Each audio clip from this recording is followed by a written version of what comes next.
C'est ici la parole que l'Éternel adresse à Zorobabel. Ce n'est ni par la force, ni par la puissance, mais c'est par mon esprit, dit l'Éternel des armées. Ceux qui méprisaient les jours du faible commencement s'étonneront en voyant le niveau dans la mer des Zorobabel. Se réjouiront de voir le niveau dans la main des Zorobabel. Car les mains des Zorobabel ont fondé cette maison, et ces mains l'achèveront. Autant marqué. Qui es-tu, grande montagne, devant Zorobabel? Tu seras aplani, il posera la pierre principale. Au milieu des acclamations, autant marqué. Criant grâce, grâce à elle. Criant grâce, grâce à la maison. Criant grâce, au tabernacle vivant.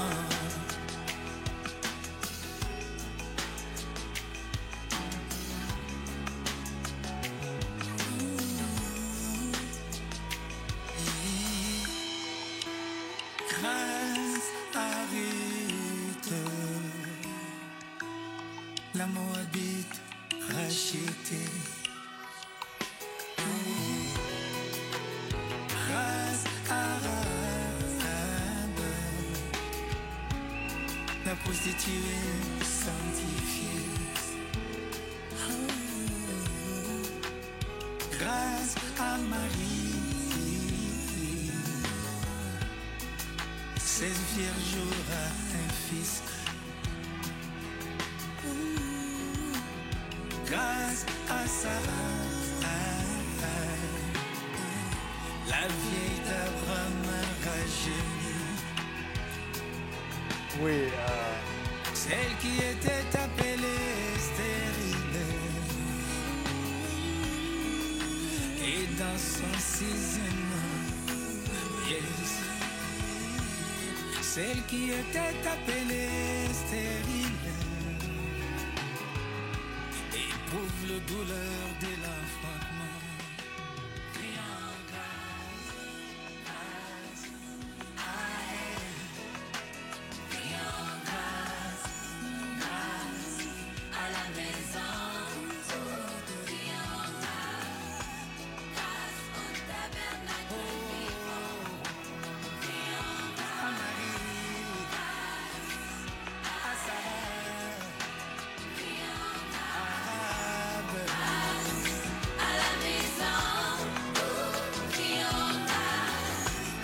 ça va. Débile, Ça va.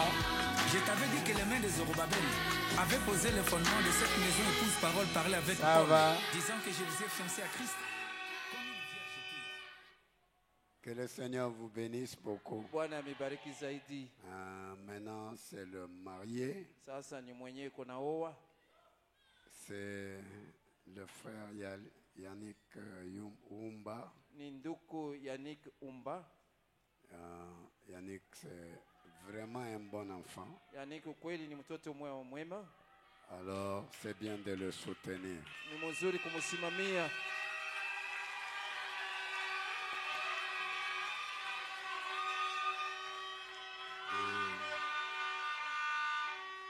Yannick, c'est un bon enfant. Yannick ni mtoto mwema. Nous devons le soutenir. Tunapasha kumsimamia. Ok. Nous Mzuri. devons le soutenir. Inapasha kumsimamia. Veuillez l'applaudir. Mumupige mikono.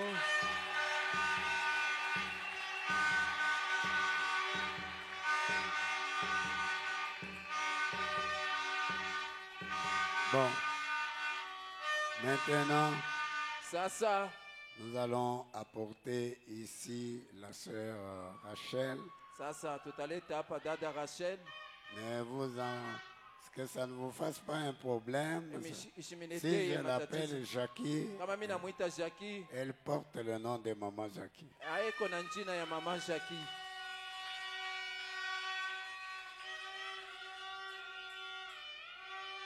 Oui. Rachel ici est venue vivre chez nous quand elle était encore une petite fille. Rachel huyu alikuwa kuishi mnyumba yetu wakati alikuwa ingali mtoto kidogo. Parce qu'elle portait le nom de maman Jackie. Sababu alikuwa na jina ya mama Jackie. Aujourd'hui, elle se marie. Leo kunaolewa. Nous devons la soutenir. Tunapaswa kumsimamia. Et elle est venue ici, elle travaille à la sonorisation. Alikuwa iko nakuya hapa iko natumika kusonorisation. Nous devons soutenir les gens qui ont travaillé pour nous. Tunapaswa kusimamia bantu wale wanatumikia Mungu wetu. Oui, c'est pas facile. Haina teketeke. Elle l'a fait. Aliifanya. Son père l'a fait avant elle. Na baba yake alifanya mbele yake. Tous ces enfants qui sont ici, Batoto bote banekuwa hapa. c'est son père Ni baba yake qui les a encadrés. Baba yake ndio aliwezi kuanza kuwachunga. Alors, nous ne pouvons pas tout oublier. Hatuwezi kusabu byote. Il y a peut-être les gens qui n'ont jamais rien fait pour Dieu. Saa zingine kwa hapa peko bantu wale abayafanyaka kintu juu ya Mungu. Mais d'autres ont travaillé pour Lakini Dieu. bengine walitumika juu ya Mungu. Non, Hapana. nous devons réellement donner la reconnaissance à Dieu. Kabisa kabisa tunapasha kuleta shukurani kwao. Oui. Même Dieu aussi. Hata Mungu naye. Il connaît ce que les gens ont fait pour lui. Anayua kile bantu walifanya juu yake. Et il en tient compte. Na alisha kubeba ile mambo hili. Nous, si nous sommes des enfants de Dieu, na sheye nous vile devons kwa en watoto wa tenir Mungu. compte. Na sheye tunapaswa kuangalia kwa ile yote. S'il vous plaît. Tafadhali. Donc, à cause du nom de maman Jackie, Juu tu ya jina ya mama Jackie, c'est bien de la soutenir. ni mzuri mwebote mkuu hapa. Qu'on amène la mariée. Balete mwenyewe beko na o.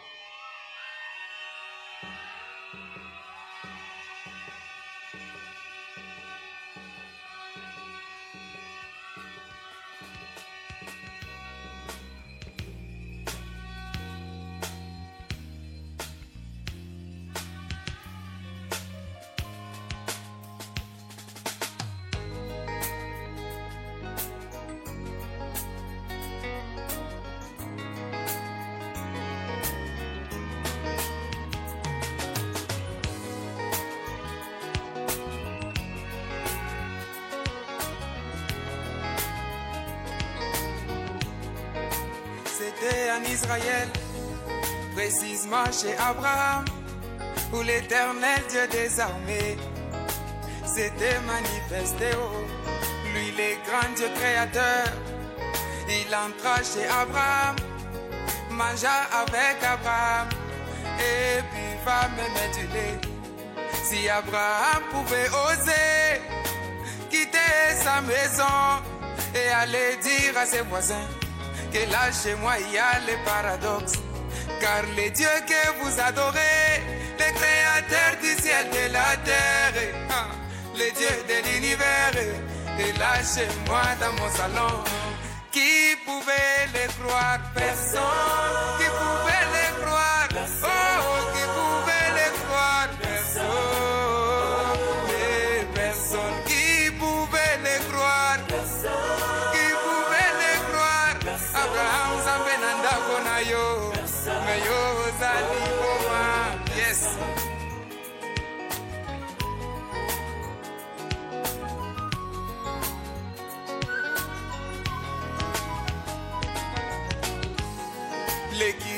ne manque jamais. Un homme pouvait lui dire, Abraham, allons-y dans ton salon. Je vais voir les dieux que j'adore. S'il pouvait regarder, il aurait dit ceci. Abraham, cet homme ressemble à tout, mais sauf à un créateur. Il n'est pas question de la vue, mais plutôt de révélation. Ne regarde pas avec les yeux, mais plutôt la révélation. Il n'est pas question de la vue, mais plutôt de révélation. Car les yeux, mes bien-aimés, ce sont les pires ennemis de Dieu. Qui pouvait les croire? Personne qui pouvait les croire. Abraham Obengi vient au Zambé. Est-ce que Moni Sabatuna qui pouvait les croire? Personne qui pouvait les croire. Abraham Obengi vient au Zambé. Nanya Kangi Omiso. Son qui pouvait les croire? Personne qui pouvait les croire. C'est pendant les grands Elohim, les déchets Abraham.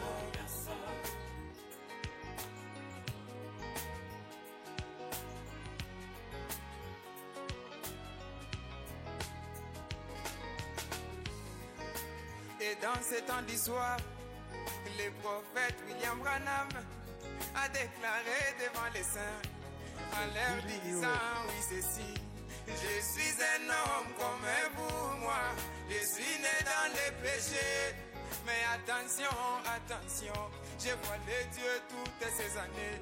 Si William Branham pouvait oser aller au Vatican, dire au pape catholique que je vois les dieux toutes ces années.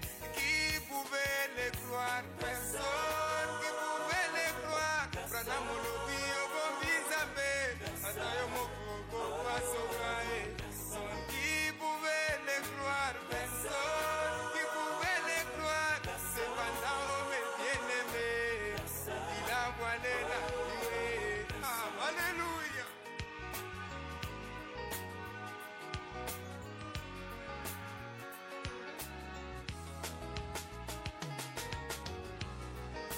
Et nous, mes bien-aimés, nous les disciples de Branham, Amolobi Obobi Zambé, Atayo Mokoko Pasokae. Son qui pouvait les croire? Personne qui pouvait les croire. Cependant, homme bien-aimé, il a voilé la nuée. Alléluia.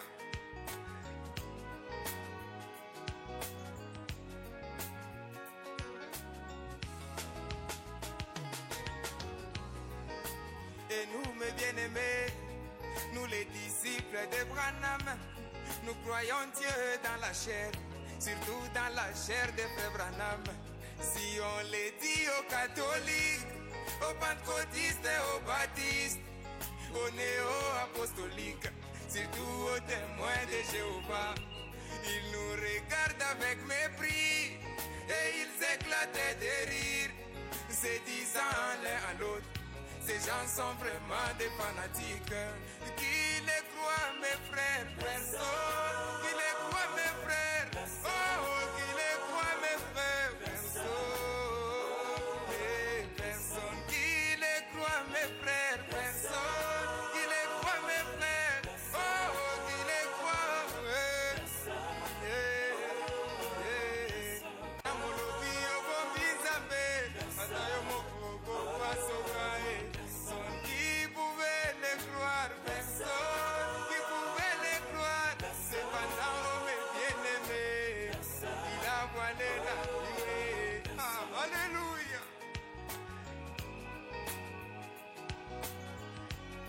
C'est en train de barder.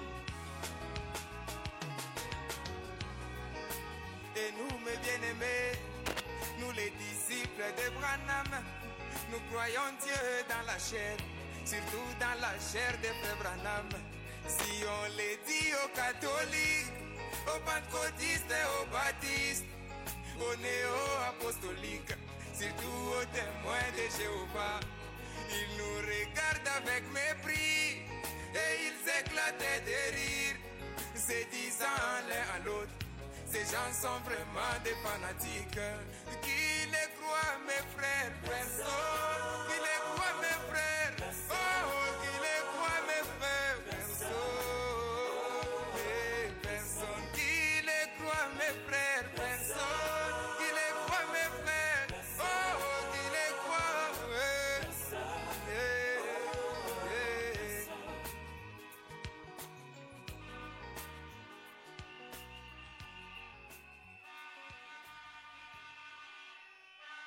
Ça, c'est Billy Niwe. Et il s'agit de la sœur Rachel. Veuillez l'applaudir. mumupigie mikono.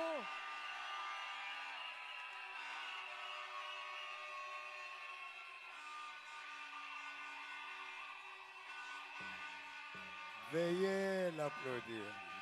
Mumupigie mikono.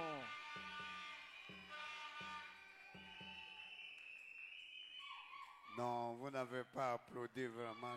Hapana, mupige mikono kweli. Merci beaucoup, c'est gentil.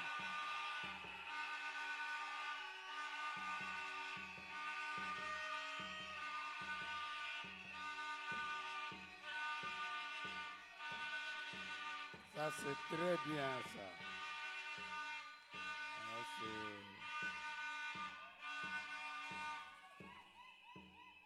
oui, c'est la sœur Rachel Ni dada Rachel qui va se marier à Frère Yannick. ataolewa kwa ndugu Yannick. Je crois que nous aurons tort Nadhani tutakuwa na kosa si nous ne pouvons pas les soutenir. kama hatuwezi kuwashimamia. Oui, moi personnellement, Mimi kwa upekee elle me rappelle la sœur Jackie eko na nikumbusha mama Jackie qui est partie à la maison. mwenye kwenda kunyumba, Donc, mais elle porte son nom. lakini yeye hapa eko na jina yake. Oui. Elle était venue chez nous quand elle était encore une petite fille. Alikuyaka kwetu wakati alikuwa ingali mtoto kidogo. Et voilà aujourd'hui Muone leo qu'elle trouve un mariage anapata ndoa auprès de Frère Yannick. pembeni ya ndugu Yannick. Non, moi personnellement, ça me fait de la joie. Mimi kwa upekee inanipatia furaha. Veuillez applaudir vraiment. Pige mikono.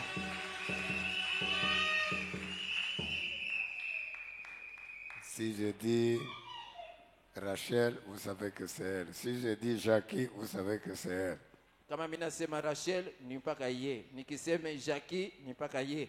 Donc, c'est pour moi une très, très grande commémoration. Na ni kwangu mie ni ukumbusho moyo Mais mnene kabisa. que le Seigneur puisse vous bénir vraiment. Lakini Bwana apate kweli kumibariki. Je vais la marier très vite Muoesha sasa hapa mbio pour que vous ayez le temps de hivi retourner à mupate la maison. wakati ya kurudia kunyumba. J'aimerais bien qu'il vienne ici. Napenda mzuri bapande huku. Que la maîtresse puisse les aider.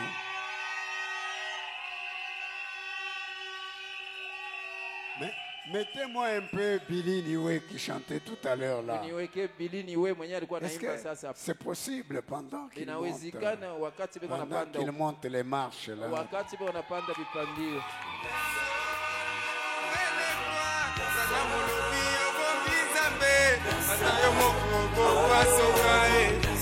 Qui pouvait les croire, personne qui pouvait les croire. Cependant, oh mes bien-aimés, il a voilé la nuée. Ah, alléluia. Alléluia.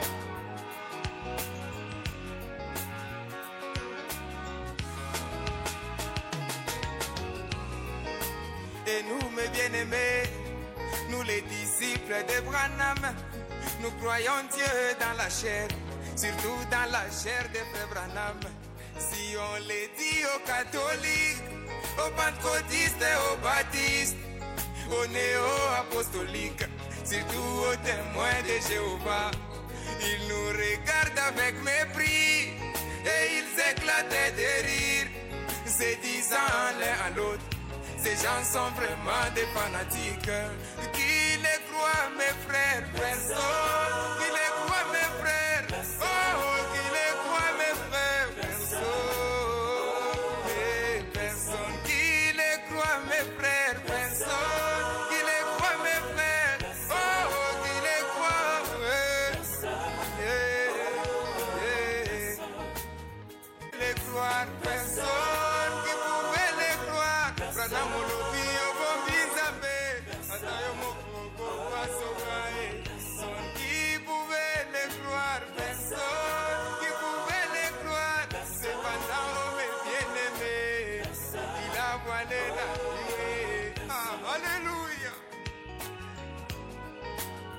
c'est très bien.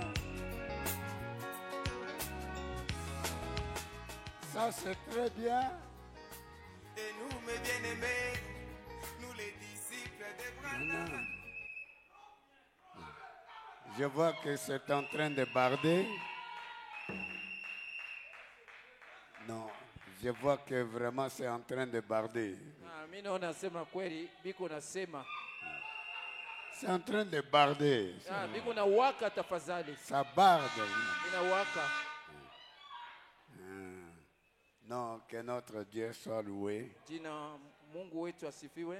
J'avais vraiment attendu Nilichunga kabisa que Jackie ici se marie Jackie huyu aolewe à un bon chrétien kwa Mkristo moyo mwema. comme Yannick ici. Sasa Yannick huyu.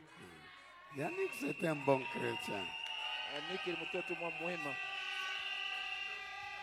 Vous aurez tort de ne pas l'avoir soutenu. Mutakuwa na kosa kama mnakosa kuwashimamia. Alors, moi, ça m'a donné la joie. Mimi ninipatia furaha. Oui. Quand j'ai vu un jour que... Non, avec Billy Niwe. Na Billy Niwe. Je pense que vous allez mettre Billy Niwe à la fin. Nadhani mtaweka Billy Niwe kumwisho.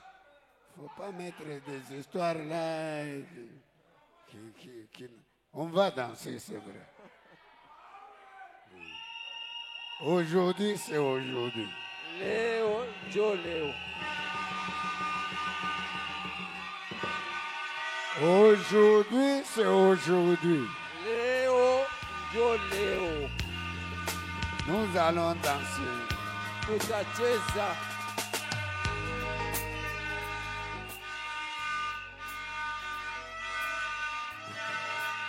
Oui. Oui, ça c'est très bien ça. Oui. Ça, ce sont des gens qui savent fêter. Oui, aujourd'hui. Je crois qu'elle est quelque part ici. Oui, elle est quelque part. Oui. Moi, je crois qu'elle est quelque part.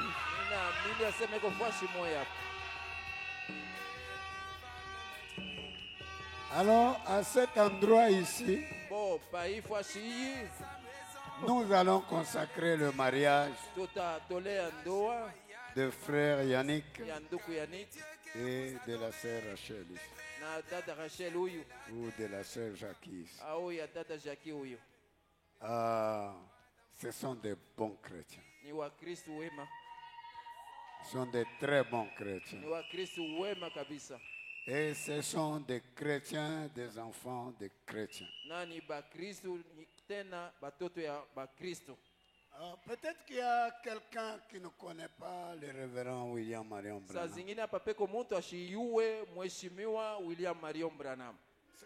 C'est vraiment un homme à connaître. S'il vous plaît, ne quittez pas le bâtiment sans connaître le révérend William Marion Branham. C'est un prophète de Dieu, appelé par Dieu, et Dieu lui a donné la totalité du message de la rédemption.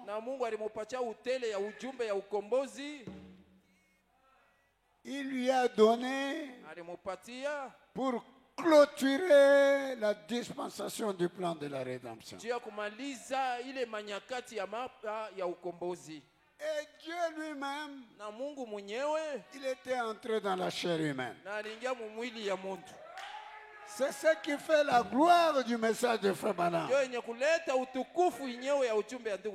Le message de Frère Branham, c'est Dieu dans la chair humaine.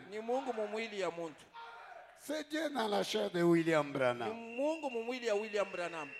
Alors Dieu, il a pris le message que lui-même il prêchait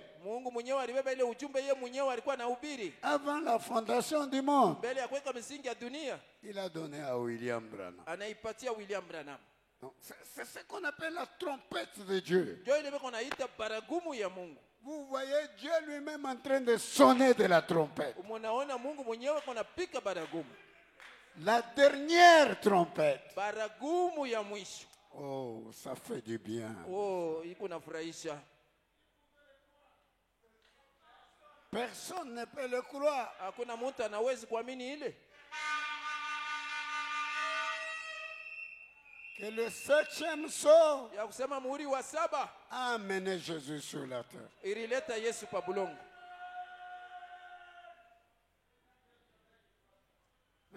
Alors, vous, félicitations. Mina kusifu. Alors, vous voyez, Basi munaona Dieu a pris ce grand message, il a donné à William Branham. Mungu alibeba hii ujumbe mkubwa anapatia William Branham. Et alors, William Branham a commencé à publier le message. Na William Branham akaanza sasa kutangaza ujumbe. Mais quand il était né, Lakini wakati alizalika, la colonne de feu nguzo ya moto est venue dans la chambre où l'enfant était né, ilikuwa mnyumba mule mtoto alizalika, montrant ikionesha que le Messie est sur la terre ya maintenant. kama Masia iko pa bulongo sasa.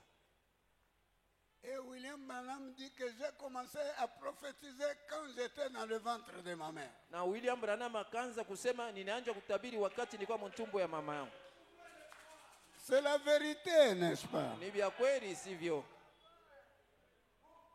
Parce que nous avons lu dans les livres de Frère Branham qu'il disait que nous allons dire les choses de manière à ce que ça puisse. Tulisoma mabintu mu ujumbe ya William Branham. Pousser les gens à nous quitter. Na William Branham anasema tutahubiri bintu munamna ya kusema isukume bengine wapate kutoka. Et que ça pousse beaucoup à réfléchir. Na isukume bengine wapate kuwaza. C'est ce que nous sommes venus ici pour. Joy munamna tunakuya hapa. Alors quand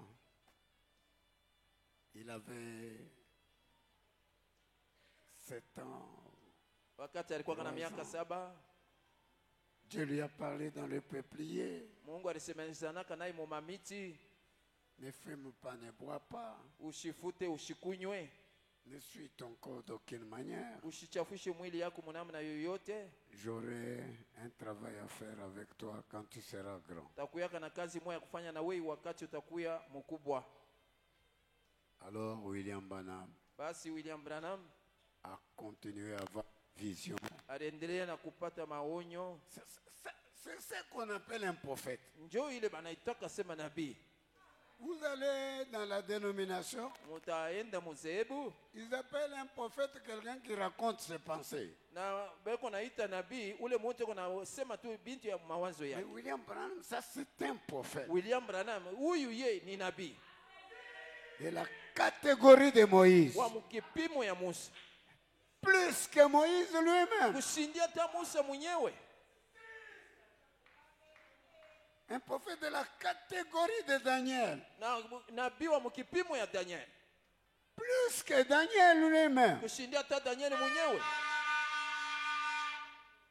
Les choses que Daniel ne connaissait pas. Bintu bile Daniel ashikui wake, Les choses que Moïse ne connaissait bintu pas. bile Musa ashikui wake, Les choses que Paul même ne connaissait pas. bintu binyewe bile Paul ashikui wake. Mais Branham, lui, il connaît ces choses. Lakini Branham yana yeye bile bitu. Toutes ces choses laissées en suspens Hivi mabintu byote hivi baliachaka pembeni, ont été révélées à William Branham. bali bifunulia William Branham. Et Dieu lui-même. Na Mungu ye moya. Dieu, c'est cette nuée que vous voyez là. Mungu ni hii wingu Mungu naona hapa. C'est ça Dieu. Njoo Mungu ule. Nous sommes la seule église qui avait photographié Dieu. Tuko njoo kanisa tu hii moya iliwezi kumubamba Mungu foto. C'est la photo de Dieu, ça, cette photo. Njoo foto ya Mungu hii. Vous voyez? Munaona? Et alors cette nuée-là est descendue. Sasa ile wingu ile ilishuka. Vous allez chez les catholiques, unaenda kwa bakatolike, chez les pentecôtistes, kwa pentekotiste, chez les méthodistes. kwa methodiste. Non, Jésus va venir. Hapana, Yesu atakuya. Nous allons nous envoler comme des oiseaux Tutaluka saba ndeke et nous allons aller au ciel. na tutenda kumbingu. Mais Jésus est déjà venu Yesu anaisha kuya et il est là-bas. na yeko pale. Nous sommes la seule église qui avons photographié Dieu. Tuko kanisa tu hii moya yenyewe liwezi kumubamba Mungu foto. Et il s'est incarné dans William Branham. Na aliingia ndani ya William Branham Et il a interprété la totalité des Écritures. na aliwezi kutafsiri utele ya miandiko. Mais nous nous faisons honneur. Na tuko na mipacha ile heshima. Nous nous faisons honneur Tuko na mipacha ile heshima de vous annoncer ya kumitangazia que William ya Branham, kama William Branham c'est le meilleur interprète de la Bible dans le monde ndio entier. mtafsiri mzuri kabisa wa Biblia mudunia mzima. Ici où nous sommes, nous connaissons toute cette Bible ici, Hapa tuiko hapa tunaiwa hii Biblia yote mzima hii. feuille par feuille, Kartasi kisha kartasi jusqu'à la fin. mpaka na kumwisho. Alors, avec ce message-là, Na ni pamoja na ile ujumbe ile que nous allons consacrer ce mariage. njo hii ujumbe njo ile tutatolea nayo hii ndoa. Je ne sais pas si vous allez dire Amen à Siwe ça. kama mtasema amina kwa hii. C'est vrai. Ya kweli. Il nous a dit que l'homme que nous appelons Dieu Alituambia sema huyu mtu tuko naita Mungu n'était pas Dieu en ce moment-là. muile wakati ile ya mbele asikuwaki Mungu. Il était le grand Elohim, Alikuwaka ule mkubwa Ela Elohim, le grand esprit éternel. roho mkubwa ya milele. Amen.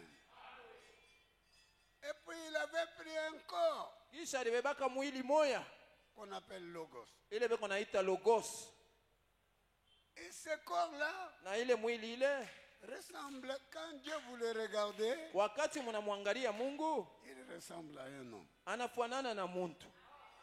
Il a les yeux comme un homme. Eko na macho sa muntu, Il a les pieds comme un homme. eko na mikulu sa muntu, Il a les mains comme un homme. eko na mikono sa muntu. Et il est vraiment un homme. Na kabisa kabisa eko muntu, Mais il est une théophanie. lakini teofania. Et alors, Na basi il a commencé à crier akaanza sasa kuumba que le soleil soit, jua ikuweko, que ceci soit. iki fulani kikuweko, Et les choses sont venues à l'existence. na bintu sasa bikaanza kuonekana. Et c'est lui qui nous a créés. Na njo ye mwenyewe alituumba. Nous sommes des hommes aujourd'hui. Na leo tuko batu. Alors, ce qu'on appelle théologie là n'est même pas théologie. Na yenyewe beko naita teolojia ile haina ta teoloji, Mais ce que nous connaissons, c'est ça la théologie. lakini bile shetu na yuwa bile njo yenyewe bile beko naita teoloji. C'est ça qui est Dieu. Njo Mungu mwenyewe ule. Alors, c'est pourquoi Njo kwa maana nous nous faisons honneur tunamipatia ile heshima de vous présenter le révérend William ya Marion Branham. kumionesha mheshimiwa William Marion Branham Comme le meilleur interprète de la Bible sawa vile mtafsiri mzuri kabisa wa Biblia dans le monde entier. mu dunia mzima. Il est allé au ciel, Aliendaka kumbingu, il est allé en enfer, aliendaka na mwamfer, il est allé partout. alienda fashi yote. Lui, William Branham. Yeye William Branham. C'est ça la nouvelle que nous devons connaître. Njo habari ile tuko nayo. Et quand Jésus était venu pour la première fois, Wakati Yesu alikuja juu ya mara ya kwanza, Jean-Baptiste, Jean-Baptiste, Élie de Malachie 3, Elia wa Malakia 3, il était son précurseur. alikuyaka mtangulizi wake. Mais quand il vient maintenant, Wakati anakuya sasa, William Branham, William Branham, Élie de Malachie 4, Elia wa Malakia 4, c'est lui le précurseur yeye ndio mtangulizi de la seconde venue du wa Seigneur kuja Jésus. kwa pili kwa Bwana Yesu Kristo. Amen. Alors, comme ça, nous allons passer à la consécration de ce mariage. Sasa tutapita mkutolewa kwa hii ndoa. D'accord. Maintenant, nous allons lire la Bible Sasa tutasoma Biblia dans Genèse chapitre 1, Mwanzo sura yake ya kwanza verset 26. mstari ya 26. Puis Dieu dit, Kisha Mungu akasema, faisons l'homme à notre image, tufanye muntu kwa mfano wetu, selon notre ressemblance, mwenye kufanana nasi, et qu'il domine sur les poissons de la mer, na atawale yule ya samaki ya bahari, sur les oiseaux du ciel, yule ya ndege ya anga, et sur le bétail, na yule ya wanyama, et sur toute la terre, na yule ya udongo yote, et sur tous les reptiles qui rampent sur la na terre. kwa vyote vyenye kutambala pa bulongo. Dieu créa l'homme à son image. Mungu akaumba mutu kwa mfano wake, Il le créa à l'image de Dieu. akamuumba kwa mfano wa Mungu, Il créa l'homme et la femme. akaumba mume na mke. Dieu les bénit Mungu et akababariki. Dieu leur dit, Mungu anabaonesha soyez féconds muzalane et multipliez. na muzidishe, Remplissez la terre, mujaze udongo, assujettissez-la muitiishe, et dominez sur les poissons de la mer, na mutawale yule ya samaki ya sur bahari, les oiseaux du yule ya ciel ndege ya anga, et sur tout animal qui se met sur la na kwa terre. nyama yote mwenye kuishi pa bulongo. Amen. Nous allons encore lire une écriture qui lui est semblable. Tutasoma tena andiko ingine yenye kufanana na ile. C'est Genèse chapitre Ni 2, Mwanzo sura 2 verset 20. mstari ya 20. La Bible dit, Biblia inasema, verset 20, mstari ya et 20, l'homme donna des noms à tout le bétail na mwanaume alileta manjina kubanyama bote et aux oiseaux du ciel na kundeke ya anga et à tous les animaux na des kubanyama champs. bote ba mpori. Mais pour l'homme, Lakini juu ya mwanaume il ne trouva point d'aide semblable à lui. ashikupate kamwe msaidizi wa kufanana naye. Alors l'Éternel Dieu fit tomber un profond sommeil sur l'homme, Basi wa milele Mungu akaweka usingizi mwa mkubwa yule ya mwanaume, qui s'endormit. na alilala, Il prit une de ses côtes akabeba moya ya mbavu yake et referma la chair na à sa akaweka place. hapo mwili pa ile fazi. L'Éternel Dieu forma une femme de la côte qu'il avait prise de l'homme Na wa milele Mungu akatunga mwanamke kwa ile mbavu alibeba kwa mwanaume, et il l'amena vers l'homme. na ilimupeleka mbele ya mwanaume. Et l'homme dit, voici cette fois celle qui est os de mes os Mwanaume akasema, tazama hii mara mwenye kuya mifupa yangu et chair de ma chair. na mwili ya mwili yangu, On l'appellera femme batamwita mke parce qu'elle a été prise de l'homme. sababu alitokea kwa mwanaume. C'est pourquoi Njo kwa l'homme quittera son père et sa mère mwanaume ataacha baba yake na mama yake et il s'attachera à sa femme na atalamatana na bibi yake, et ils deviendront une seule chair. na batakuwa mwili moya. Amen. Que Dieu bénisse la lecture de sa Amina. parole. Mungu apate kubariki usomi wa neno Veuillez lake. vous asseoir, excusez-moi. Mupate kuikala muniremu. Maintenant, nous allons passer à la consécration. Sasa sur- tutapita mukutolea, Mais lakini c'est comme je disais, iko sawa vile nilikuwa nasema, l'homme que nous appelons Dieu mtu huyu tunaita Mungu n'était pas Dieu en ce moment-là. mwile wakati ashikwake Mungu Il était le grand Elohim. alikuwaka ule mkubwa Elohim, Il était le grand esprit éternel. alikuwaka ile roho mkubwa ya milele, Et alors, il était sorti de là na aliwezi kutoka mule et il a pris un corps. na alibeba mwili moya. Quand vous le regardez, comme Wakati unamwangalia il est comme un homme eko sa mutu dans ce corps-là. mwili. Alors, vous savez, Basi mnaiwa donc c'est dans ce corps-là maintenant qu'il a commencé à créer. sasa, ni mwili ile njo kaanza sasa kuumba. C'est le début de la création de Njo Dieu. mwanzo ya maumbile ya Mungu. Que la lumière soit. Nuru iwe, Et la lumière était venue. na nuru ikakuwa. Je voulais que vous puissiez dire Amen. Na tapenda museme amina. Oui. Je sais qu'il fait chaud, mais Na si yu vous asema dites Amen, kuvukutu, hata kama mnasema amina, Dieu va vous donner une bouffée d'air. na Mungu atamipatia ko atamipatia pepo moya mzuri. Amen. Alors, et Dieu, quand il arrive au 6e jour, basi Mungu wakati akafika musiku ya sita il n'a pas encore dit ashikuseme tena que l'homme soit. muntu akuweko, Il a dit faisons l'homme à notre image, asema tufanye muntu kwa mfano wetu à notre ressemblance. mwenye kufanana nasi. Vous dites Amen. Mnasema amina? Et alors, il a fait l'homme à son image. Alifanya muntu kwa mfano wake, Mais l'homme était seul. lakini mwanaume alikuwa yeye moya, Et Dieu a dit, na Mungu alisema ce n'est pas bien que l'homme soit seul. aina mzuri mwanaume akwe yeye moya, Je vais lui faire une aide semblable. à lui. tamfanyishia msaidizi mwa mwenye kufanana naye. Dieu avait fait dormir l'homme Mungu akalalisha mwanaume, et il a coupé une côte sur le côté gauche. alikata mbavu moya kungambo ya shoto, Cette côte-là passait tout près du cœur. na ile lupavu ilipita karibu na roho. C'est pourquoi le cœur de l'homme est toujours incliné vers la femme. Ndio kwa maana roho ya mwanaume inakalaka lisha kuegemea mpaka ngambo ya bibi, Côte qui a été prise à côté du cœur. na sababu ni lupavu moya ile balibeba karibu na roho. Et alors, Na avec basi cette côte, il a fait l'homme. na la ile femme. lupavu akafanya Il a fait la sasa femme. mwanamke. Et Femme me dit dans question-réponse sur Genèse, Na ndugu Branham iko nasema yule ya swali na majibu yule ya mwanzo, dit quand vous regardez l'homme à gauche, ase wakati unaangalia mwanaume huku ngambo ya shoto il a moins de côtes qu'à droite. eko na mambavu kidogo kuliko hii ngambo ya kume, Parce qu'une côte avait été prise. sababu lupavu lumoya balilubeba. C'est avec cette côte-là que Dieu avait fabriqué, avait fait la femme. Na ni ile lupavu moya ile njoo ile balitunga nayo mwanamke.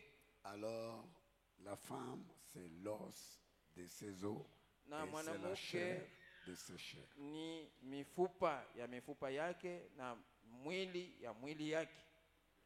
Et Femme dit que quand on avait créé l'homme Ndugu Branham ase wakati bakaumba mutu, et que quand Dieu lui a donné la femme, wakati sasa Mungu alimupatia bibi, l'homme et la femme étaient dans une même alliance. bwana na bibi bote balikuwa mwagano hii moya. La femme était égale à l'homme Bibi balikuwa bote mkiimo moya na mwanaume, et l'homme était égal à sa femme. na mwanaume naye alikuwa mkiimo moya na bibi yake. Mais c'est à cause du péché Lakini ni juti ya zambi que la femme était tombée. ndio mwanamke akaanguka. C'est ainsi que Dieu a dit Ndio kwa hivi Mungu alisema que ton mari dominera sur toi. bwana yako atatawala yule yako, Et c'est devenu comme ça. Dieu leur a donné deux alliances différentes. na ndio bilikakuwa vile, na Mungu alibapatia magano mbili yenye kuachana. Est-ce que vous allez dire Amen à ça? Mtasema mimi na kuile. Mais Dieu n'a pas donné beaucoup de femmes à l'homme. Lakini Mungu asikupatie mwanaume babibi ba mingi, Il lui a donné une seule femme. alimupatia tu bibi huyu moya, C'est Ève. ni Eve. C'est pourquoi nous, les branhamistes, Ndio kwa maana sheye ba Branhamist nous ne croyons pas dans la polygamie. atuamini mko kwa babibi ba mingi, La polygamie, ça c'est la nature des cochons, tout à fait. na kuoa kwa babibi kwa mingi ile ni hali tu ya bangulube kabisa kabisa. Amen. Aussi, nous ne croyons pas dans le divorce. Na atuamini tena mkuvunja kwa ndoa. Alors, et nous qui croyons les 7 mystérieux tonnerres, Na shebe ni kuamini ile minguruma saba ya siri, nous ne croyons pas dans un prédicateur divorcé. atuamini kwa ule mupiri mwenye kuisha kuvunja ndoa. Nous ne croyons pas Atuamini parce qu'un divorcé n'a pas de maturité. sababu mtu mwenye kuvunja ndoa aye bado kukomea, Il n'est pas capable de supporter les choses que font les femmes. ana na maeneo ya kuwezi kuvumilia vile binti banamuke beko nafanya. Alors, il n'a pas de maturité. lui. Basi yeye ashia bado kukomea. C'est pourquoi le prophète a dit, Ndio kwa maana nabii alisema si un homme est pasteur dans la maison de Dieu, kama mtu ni pastori mnyumba ya Mungu, il doit être marié d'une seule femme. anapasha kuwa bwana wa bibi tu moya, Pas beaucoup de femmes. hapana babibi ba mingi. Je n'entends pas vos lakini amens. mimi sishikie mamina yenu, Je n'entends pas vos amens. sishikie mamina yenu. Vous croyez dans la polygamie? Munaamini kuoa kwa babibe ba mingi hivi? La nature des cochons comme ça. Ile mahali ya bangulube ya vile. Nous ne croyons pas ça. She yatuamini ile. C'est ce qui rend notre message compliqué. Na njoo ile kunafanya sasa ujumbe yetu inakuwa ya matata. Mais alors, c'est comme nous sommes ici maintenant. Na iko sawa vile tuko hapa sasa. Donc, Dieu a donné à Yannick. Mungu alimupatia Yannick. Donc, Jackie ici, Jackie huyu c'est sa seule femme. njoo bibi yake tu moya. Dieu ne va pas encore venir une autre fois. Mungu asitakuwa tena mara nyingine, Il lui donne une autre. anamupatia tena mwingine. Non. Hapana. Et alors, non. Basi ni hapana. Vous dites Amen à ça, n'est-ce pas? Mnasema amina kuile sivyo? Est-ce que vous dites Amen à ça, n'est-ce pas? Mnasema amina kuile sivyo? Donc, c'est pourquoi Njoo kwa maana nous ne croyons pas dans la polygamie. hatuamini mkoko wa babibi ba mingi. Nous ne croyons pas, nous, Je yatuamini dans le divorce. mkuvunja kwa ndoa. C'est ça. Nous ne le croyons pas. Ni ile je yatubiamini hapana. Hein, frère Yannick? Ndugu Yannick, Je crois que nous ne le croyons pas. naamini ya kusema je yatuamini hapana. Bon, maintenant, Sasa la femme ici, ça c'est votre chérie. bibi huyu njoo mpendo wako. Frère Branham dit, Ndugu Branham iko nasema ce n'est pas un paillasson ana kikolopo pour la traîner à gauche, à droite. mkokota huku na huku. Non, Hapana, c'est votre chérie. ni mpendwa wako. Et le mariage est basé sur l'amour. Na ndoa inaweka misingi pa mapendo. Vous devez l'aimer. Unapasha kumupenda. Mais, Lakini Jackie ici doit savoir Jackie huyu anapasha kuyua que vous n'êtes ya kusema we Yannick hauna rafiki yake. vous êtes son chef. Huku shefu yake. Vous êtes son chef. Huko shefu yake. Et Paul dit Na Paul anasema ya kama que l'homme est le chef de la femme. mwanaume ndio shefu wa bibi. Et Dieu est le chef de Christ. Na Mungu ni shefu wa Kristo. Alors, c'est cela. Basi ni ile. Et Frère Branham dit, Na ndugu Branham anasema vous n'avez aucun droit de la battre. hauna na ruhusa hata moja ya kumupika. Frère, aucun droit de la battre. Hata ruhusa moja ya kumupika. C'est comme ça le message de Frère Branham. Ndio vile ujumbe ya ndugu Branham. C'est ce qui fait la beauté du message de Frère Ndio Branham. yenyewe kunafanya buzuri bwa ujumbe ya C'est ndugu ce Branham. qui fait la fierté du message de Frère Ndio Branham. yenyewe kunafanya fieri ya ujumbe ya ndugu Branham. La femme de quelqu'un, c'est sa chérie. Bibi wa muntu ni mpendwa wake. Je n'entends pas vos amens. Sisikilize mamina yenu. Je n'entends pas vos amens. Sisikilize mamina yenu. On met le verre ici. Baliweka vera hapa. Non, ça ne doit pas être là. Hapana, haitakuwa pale. On le met ici. Banaiweka pale. Ça ne doit pas être là. Haina pale. Un homme conflictuel. Muntu tu ye paka wa mamambo. Bwana paka wa mamambo. Hein? Eh? Oula na mo Christian hapana. Vous vous taisez pourquoi? Mnabakia kimya juu ya nini? C'est bien de dire amen. Ni mzuri kusema amina. Ce n'est pas un chrétien. Ule bwana ana mukristo. Le chrétien, c'est un homme parfait. Mukristo ni muntu mukamilifu. Le chrétien, c'est un homme parfait. Mukristo ni muntu mwa mukamilifu. Quand vous êtes à côté d'un chrétien, Wakati uko pembeni ya mukristiani, il y a la colonne de feu qui sort de lui. kuko nguzo ya moto iko natoka ndani mwake. Il y a la douceur qui sort de lui. Kuko upole iko natoka ndani mwake. Ce n'est pas un homme avec un problème de caractère. Haina bwana ule kona mambo ya matabia. Le caractère était fini déjà. Na ile mambo ya matabia makilisha kuisha. Il est mort avec Christ. Anesha kufa na Kristo. Vous sentez que les enfants dans la maison sont remplis de la douceur de Christ. Unashikia sema batoto mu nyumba balisha kuyana na upole ya Kristo. Je ne sais pas si j'aurai le temps. Siwe kama nitapata wakati. Et vous trouvez des gens comme ça. Na unakuta bantu ba hii namna. Toujours des problèmes. Wakati yote paka mamambo.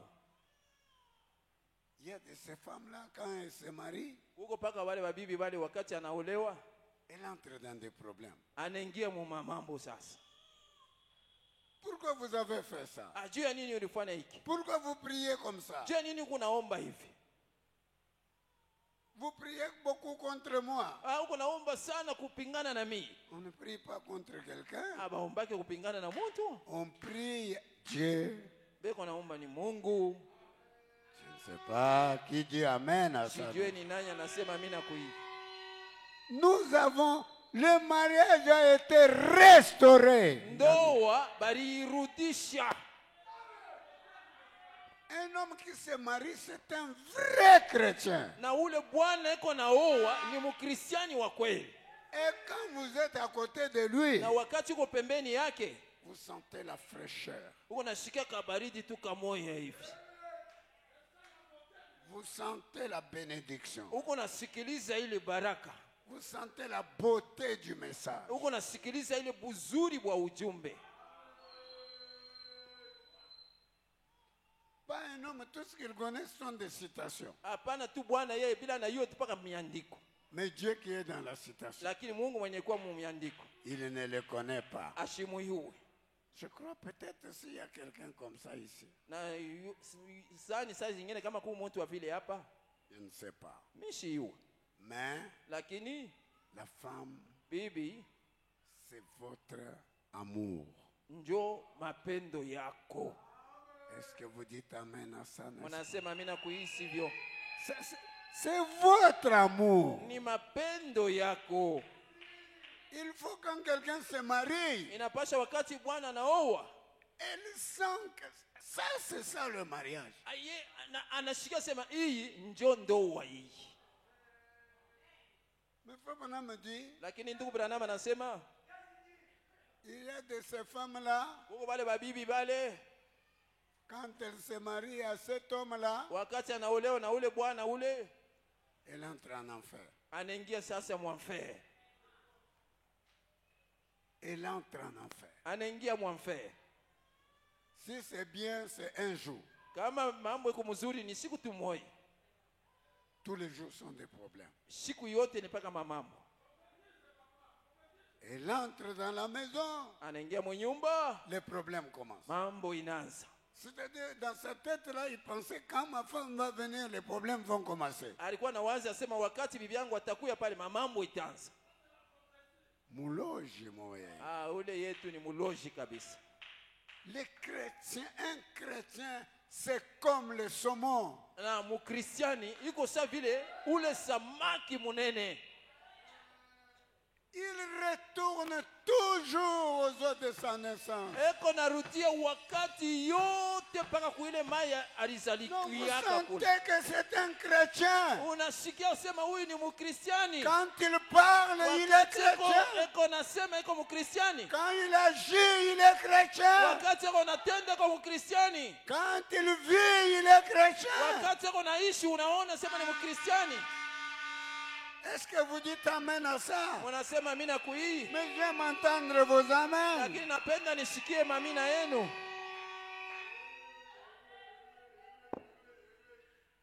Amen.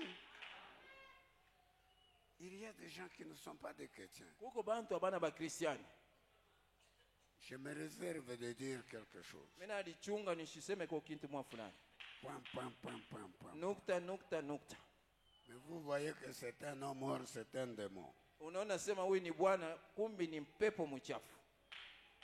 Les enfants n'ont pas de paix. Batoto abana na salama. Il gronde les enfants là-bas. Eko nafokea batoto Il kule. va gronder les gens là-bas. Anaenda kufokea bantu Il kule. est là-bas toujours des problèmes. Eko kule wakati yote paka mamambo. Inconflictuel. Muntu paka wa mamambo.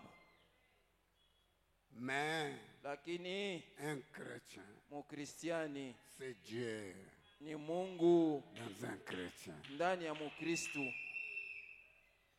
J'espère Natumainia kama que Yannick va être un homme comme ça. Yannick atakuwa bwana wa ile namna. Hein, Yannick? Yannick? Non. Il se marie, le bruit commence. Anaoa mamambo inaanza. Il dit, Jackie, je t'attendais. Anasema Jackie, nilikuwa nakuchunga. Maintenant, ça a commencé maintenant. Sasa binaanza sasa. Elle aussi, elle dit, je vais retourner chez mon père. Jackie naye anasema mimi nitarudia kwa baba yangu. Et toi, tu ne sais pas que mon père est moniteur d'école de dimanche. Au yese baba yangu njoo mwenyewe mwalimu wa masomo ya mjuma. Il t'a enseigné toi ici. Alikufundisha wewe huyu. Maintenant, tu as commencé les bêtises comme ça. Sasa unaanza mabubumbafu ya hivi. Non, Yannick, c'était un bon garçon. Hapana, Yannick ni Mkristo mwema.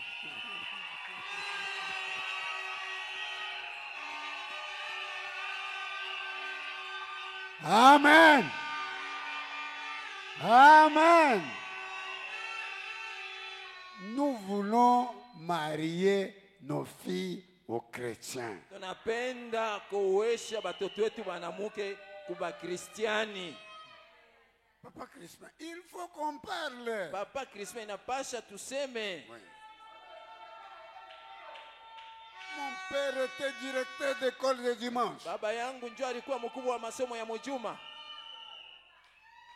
Hein, Jackie? Jackie? On ne dort pas dans le salon, hein? Abalalake mu salon,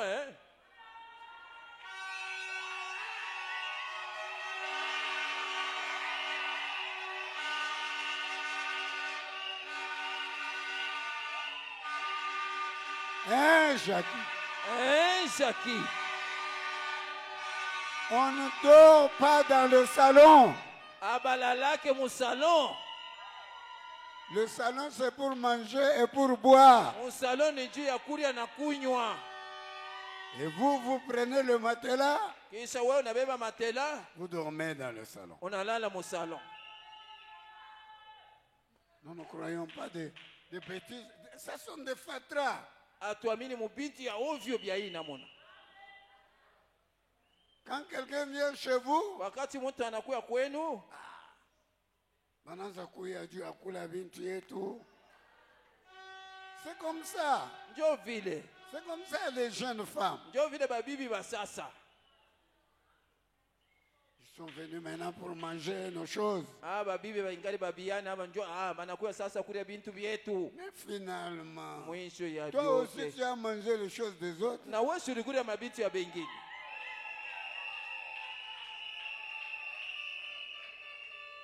Il y a des femmes comme ça, papa. Kuko babibi ba hivi baba. Tu vois, les parents de Yannick, bazazi ba Yannick, banakuwa ba ennemi yako.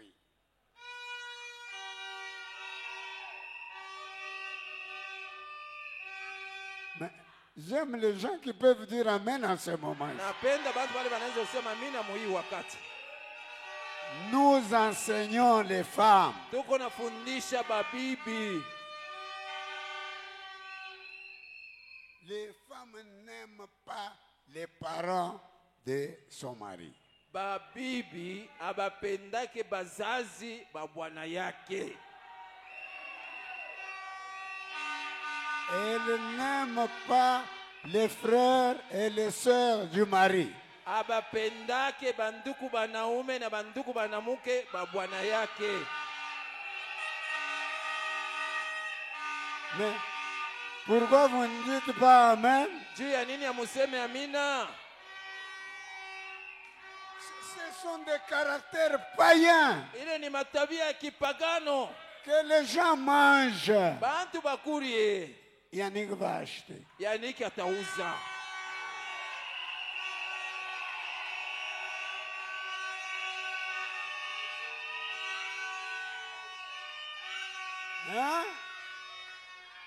Hein? Papa Nzamba. Papa Nzamba. C'est ça tous les problèmes. Ndio mambo yote ile. C'est ça tous les problèmes. Ndio mambo yote ile.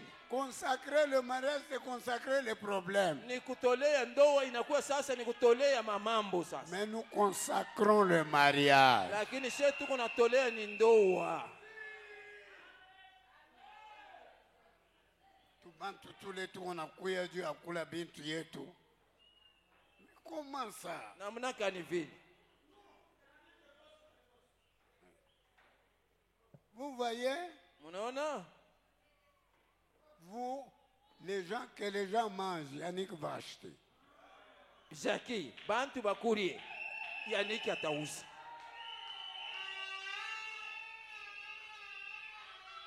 Il ne faut pas avoir un mauvais cœur. Haipashe kuwa na roho mubaya. Un bon cœur Roho mzuri est un don.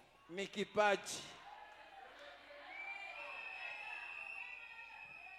Oui, maintenant, vous avez bien compris, hein? Munashikia mzuri Vous avez bien compris. Munashikia mzuri.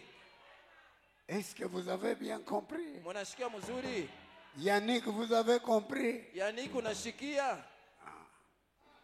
Frère Branham dit, vous n'avez aucun droit de la battre. Ndugu Branham wanasema huna na ruhusa hata moja ya kumupika. Ça c'est Frère Branham qui dit. Huyu ni ndugu Branham anasema. Je crois que vous croyez Frère Branham. Nadhani kama unamwamini ndugu Branham. Dans question-réponse numéro 4. Muswali na majibu namba 4. Dans question-réponse numéro 4. Muswali na majibu namba yake 4. Oui. Frère Branham a dit, ndugu Branham anasema les hommes sont censés, un homme n'est pas censé abuser de cette autorité sur une femme simplement parce qu'il est son chef. Na muntu ashiwezi kuharibisha namuna yake sababu yeye bwana eko chef. Non. Un homme bwana n'est pas censé abuser de cette autorité ashiwezi kuharibisha hii mamlaka sur une femme yule ya bibi simplement parce qu'elle est son chef. sababu tu yeye eko chefu yake. Dieu Mungu est son chef au-dessus de vous. na eko chefu yake, eko chefu yule yenu. Dieu est votre chef à vous. Yannick, Mungu ni chefu yako. Voyez-vous? Unaona? Si votre femme fait quelque chose de faux, Kama bibi yako anafanya kitu mwake ya kibaya, vous avez le droit de le lui dire. uko na ile ruhusa ya kumwambia yake. Elle est censée vous écouter. Na yeye anapasha kukushikia. Écoutez, ça c'est Frère Branham qui dit. Ushikia hii ni ndugu Branham anasema. Mais Lakini vous n'avez pas le droit de la battre, hauna na ruhusa ya kumupika, de la traîner ya kumkokota d'un coin à un autre, mukona kwenda mukona ingine ni faire ces choses-là. au kufanya bile bintu bile. Frère Branham a dit, Ndugu Branham anasema non, messieurs. hapana bwana. Voilà la beauté du message. Muone buzuri bwa ujumbe. Frère Branham, Ndugu Branham, la Bible nous dit qu'une femme devrait obéir à son mari. Biblia inatuambia sema bibi alipaswa kutii kwa bwana yake. Je suis une chrétienne Niko Mkristo et mwanamke mon mari est un pécheur. na bwana yangu ni mtenda dhambi. Il me persécute Eko na niteswa par tous les moyens possibles munamna yote iwezekanayo. pour m'empêcher d'aller à l'église Juu ya kunizuiza nishende kanisa et de lire ma Bible. na kusoma Biblia yangu. Il nie la parole. Eko na cheka neno. Que devrais-je faire? Mimi nitafanya nini? Que devriez-vous faire? Na kile unapasha kufanya. Maintenant, écoutez. Sasa shiki. Vous êtes censé obéir votre mari. Unapasha kutii bwana C'est yako. la parole. Ni neno. Maintenant, mais s'il vous dit Lakini kama nakuambia et vous empêche de lire la Bible, anaanza kukosesha kusoma Biblia d'aller à l'église ya kwenda ou kukanisa quelque chose comme cela, au kitu sawa kile, vous n'avez pas à obéir à cela. hawezi kama unaona kia vile hapana kutii ile, Parce que sababu celui qui n'abandonnera pas son père, ule ashitaacha baba yake, sa mère, mama yake, son mari, bwana yake, sa femme bibi yake ou qui que ce soit au ni mtu kani wowote pour me suivre juu ya kunifuata n'est pas digne de moi. ashistahili kwangu mie. Est-ce que vous dites amen à ça? Mnasema mimi na kui. Frère, c'est comme ça, c'est Frère Branham. Huyu ni ndugu Branham huyu. C'est ça la constitution. Hii ndio constitution yetu. C'est Branham ou rien. Ni Branham au hakuna kitu. Vous n'avez aucun droit de la battre. Hauna na ruhusa hata moja ya kumupika. et de toujours dire les choses mauvaises. na kuanja kusema wakati yote paka mabintu bibaya. Il y a des gens comme ça. Huko bantu baivi. Il ne sait pas que ces choses que je dis vont la blesser. Ashiwe sema bintu biko nasema bitamuumiza. Non, non, nous devons nous respecter. Hapana, tunapaswa kuheshimishana. Est-ce que vous dites amen à ça? Munasema mimi na kuii. Maintenant, je commence à consacrer son Sasa mimi naanza kutolea hii ndoo. Hein, frère Yannick? Ndugu Yannick. Ça, c'est frère Branham qui dit ça. Huyu ni ndugu Branham anasema hii. Oui. C'est Branham ou rien? Ni Branham au hakuna kitu? Nous allons au ciel, papa. Tuko nenda kumbingu baba. Nous allons au ciel. Tuko nenda kumbingu. Vous devez être des chrétiens. Munapasha kuwa bakristiani. Si dans votre maison, Kama mnyumba vous yenu n'êtes pas chrétien, amuna bakristu vous n'avez jamais été chrétien. au yakuyaka hata mkristo Frère atashimwa. Branham dit la personne qui vous connaît le mieux, Na ndugu Branham anasema ule mtu anakuya mzuri kabisa. ce n'est pas le pasteur, Haina pastori. c'est votre mari, Ni bwana yako. c'est votre femme. Ni bibi yako. Votre femme sait si vous êtes chrétien ou pas. Bibi yako njoo anayua sema kama uko mkristiano au hapana. Aujourd'hui, on vient, Leo tunakuya. vous voyez, Munaona tel est chrétien, mfulani yako mkristiani. on le met diacre. Banamweka diakre. Mais vous ne connaissez pas qu'est-ce qu'il est dans sa maison. Au yue kile yako munyumba yake.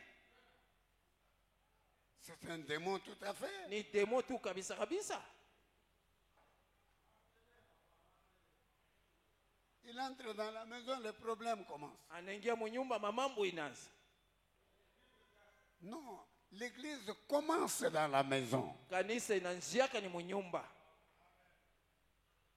Vous avez bien compris, hein? Munasikia mzuri Une mauvaise femme, Bibi mubaya c'est la plus mauvaise des choses. njo muntu mubaya kabisa kabisa. Vous ne pouvez même pas prêcher. Hauwezi hata kubiri. Elle vous met en enfer. Alisha kukuingisha mwamfe. Un mauvais mari aussi. Bwana na yeye wa mubaya. C'est un démon. Ni demo. Alors les gens vont être là. Bantu batakuwa pale. On commence à prêcher le mystère. Banaanza kubiri masiri. Dieu dans la chair humaine. Mungu mumwili ya mtu. Le millénium. Utawala wa miaka 1000. Vous voyez, Munaona entre le temps où il est le fils de David mwile wakati ile iko mwana wa Daudi et le fils de Dieu, na mwana wa Mungu il revient pour être un prophète. anarudia juu ya kuwa nabii. Alléluia. Haleluya. Mais dans la maison, Lakini mwenyumba un démon tout à fait. demo tu kabisa kabisa. On doit être un chrétien. Inapasha kuwa mkristiani. Les femmes vous regardent. Mabibi beko na banamuke beko na kuangalia. Une sœur me disait, Dada mmoja alikuwa iko nanyonyesha. mais pasteur, les gens ici qui nous battent dans la maison, Pastor, aba bwana aba beko natupika mwenyumba. vous ne voyez pas. Wewe uone. Vous ne voyez que la grande révélation. Wewe uko naona paka ufunuo mkubwa. Non, aujourd'hui je vois. Hapana, leo mimi naona. Aujourd'hui je vois. Leo niko naona. Vous avez bien compris, hein? Mnashika mzuri D'accord. Mzuri. Que Dieu bénisse la lecture de sa Mungu parole. abariki usomi wa neno lake.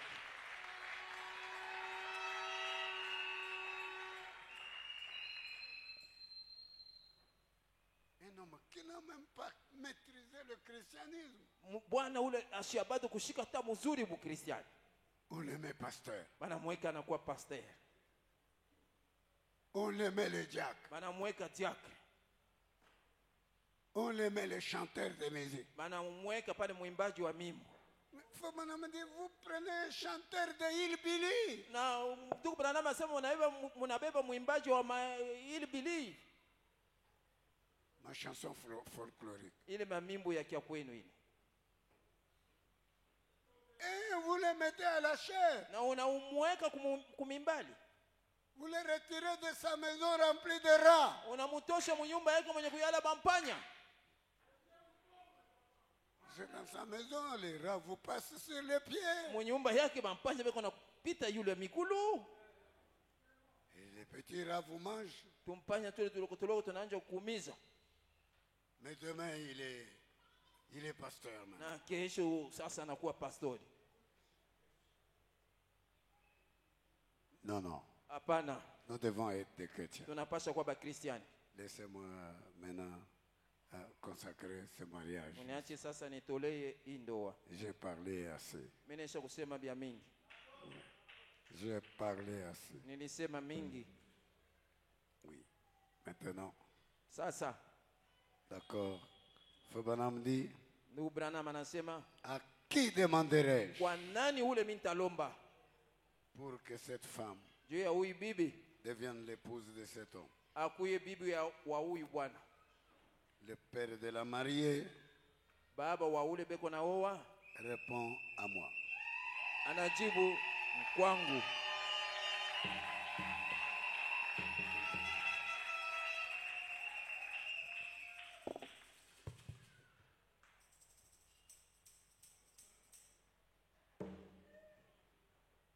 Oui, ok. Ça c'est Papa Victor. Huyu ni Papa Victor. Oui. Le prophète demande. Nabii eko nauliza, À qui demanderai-je kwa nani ule mimi nitalomba pour que cette femme juu ya huyu mke devienne l'épouse de cet homme? akuye bibi wa huyu bwana? À moi, son père biologique, répondant au nom de Victor Beyawabea Moutekemeni.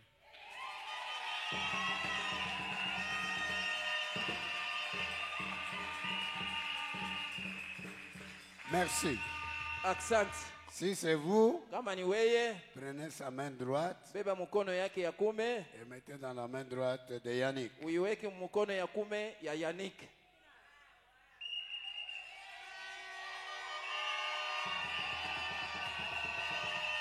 Merci beaucoup. Asante kabisa. Vous pouvez vous asseoir. Unawezi kuikala. D'accord. Chers bien-aimés, Wapendwa, nous sommes assemblés ici devant Dieu tuko wenye kusanyika hapa mbele ya Mungu et devant ce groupe de gens na mbele ya hii kundi ya watu pour unir cet homme et ya cette femme kuunganisha huyu bwana na huyu bibi lien sacré mu muungano takatifu du mariage, ya ndoa ce qui est recommandé par Saint Paul yenyewe Paulo mtakatifu anaomba comme une chose honorable saa kitu kimoja cha kuheshimia parmi les hommes. kati ya watu. Par conséquent, Kwa kinyume, il n'est donné à personne haipewi kwa mtu hata moja d'y entrer imprudemment ya kuingia mu bila kiasi ou légèrement, wala mwenye kusula, mais plutôt avec respect na japo na adabu et prudence, na kiasi, modestie ile kiasi et dans la crainte de Dieu. na katika uga ya Mungu. Ces deux personnes ici présentes Hao watu wawili wenye kuwa hapa sont venus pour être unis dans une union sacrée. banakuya juu ya kuweza kuunganishwa katika muungano mmoja S'il y takatifu. a ici quelqu'un Hapa kama peko mtu qui peut montrer ule anawezi kuonesha un motif valable sababu moya ya mafaa par lequel elle ne devrait pas être légalement unie dans les liens sacrés du mariage, kwa njia ya ile kitu hapakuwezi kuunganishwa katika muungano moja takatifu ya ndoa, qu'ils le disent maintenant. akiseme hapa sasa, Sinon qu'ils gardent désormais silence wabule tokea sasa, bakie kimya et pour toujours. na juu ya lote. Ok.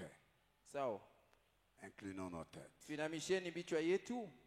Y a-t-il un homme ici Hapa pekwako muntu hapa qui connaît quelque chose, ule anayuwako kitu mwa fulani qui va faire kenye kitafanya qu'on ne peut pas unir ces deux personnes abawezi kuunganisha aba batu bawili comme mari et femme sawa, bwana na bibi, par le message de Frère Branham? pitia ujumbe ya ndugu brother. Est-ce qu'il y en a? Eko hapo, Levez la main. alamushe mkono. Peut-être quand vous êtes assis, ça vous donne la paresse, vous Saa dormez. zingine wakati Mungu benye kuikala iko na mipatia buvivu, unaanza kulala. Non, mettons-nous debout pour honorer Tushimameni yulu, la consécration de ce mariage. tushimameni yulu juu ya kutolewa kwa hii ndoa. Merci beaucoup. Asante kabisa. Tout à l'heure là, nous allons reprendre Billy Niwe. Na sasa hapa tu tutabeba tena Bili Niwe. Mais est-ce qu'il y a quelqu'un? Hapa peko muntu, Levez la main. alamushe mkono, mufunge macho, muinamishe bichwa, mwache kubamba mafoto. Mufunge macho, muinamishe bichwa. Est-ce qu'il y a quelqu'un Hapa peko muntu, mufunge macho, qui lève la main? alamushe mkono. Il n'y a personne. Hakuna mtu. Très bien. Mzuri.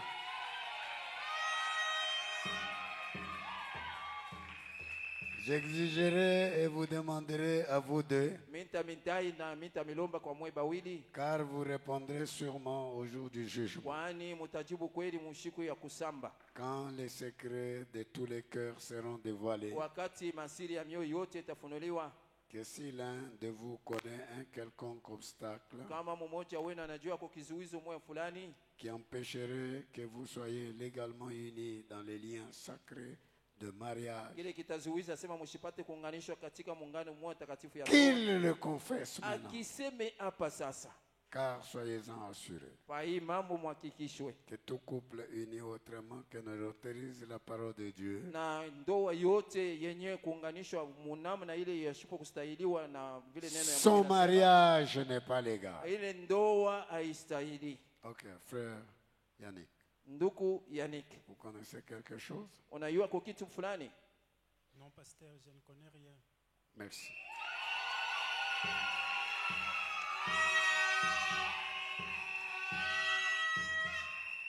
Maintenant, la sœur Rachel, Sasa dada Rachel, est-ce que vous connaissez quelque chose unajua kwa kitu fulani qui va vous empêcher kile kitakuzuiza d'être lié dans le mariage ya kuungana muindoa avec le frère Yannick na ndugu Yannick, comme votre époux légitime? sa ule bwana mwenye kustahili? Est-ce que vous connaissez? Non, je ne connais rien, pasteur.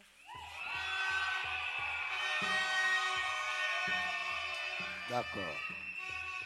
Mais bien entendu, Lakini mwenye kusikiliza vizuri, que vous ayez considéré cet engagement solennel que vous êtes sur le point de prendre ya mulibeba na bei hii mpango ya upekee yenyewe muko nataka kubeba, et que vous êtes préparé à y entrer sur la même base, na muliwezi kulitayarisha juu ya kuingia pa msingi moya moya, avec révérence, na ile adabu, prudence, kiasi modestie kiasi, et dans la crainte de na Dieu. katika uga ya Mungu. Je vous demanderai de faire l'alliance du mariage. Tamelomba mufanye agano ya ndoa, Veuillez attester la même chose mupate kuonekanisha namna moya, en joignant vos mains droites. kuunganisha mikono yenu ya kume. Maintenant, joignez vos mains droites de la manière. Sasa muunganishe mikono yenu ya kume mwanamna yenye kustahili. Très bien. Mzuri kabisa. Ok.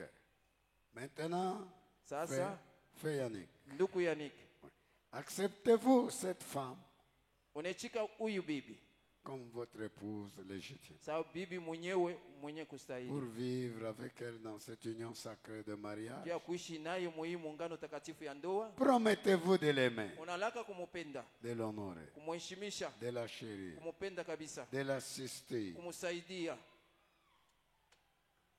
dans la maladie ou la santé, mu magonjwa wala mu afya njema, dans la richesse ou la pauvreté, mu utajiri wala umaskini, d'abandonner toutes les autres, kuacha bengine bote, aussi longtemps que vous serez tous deux en vie, wakati yote ile mtakuwa mwe bote bawili na uzima.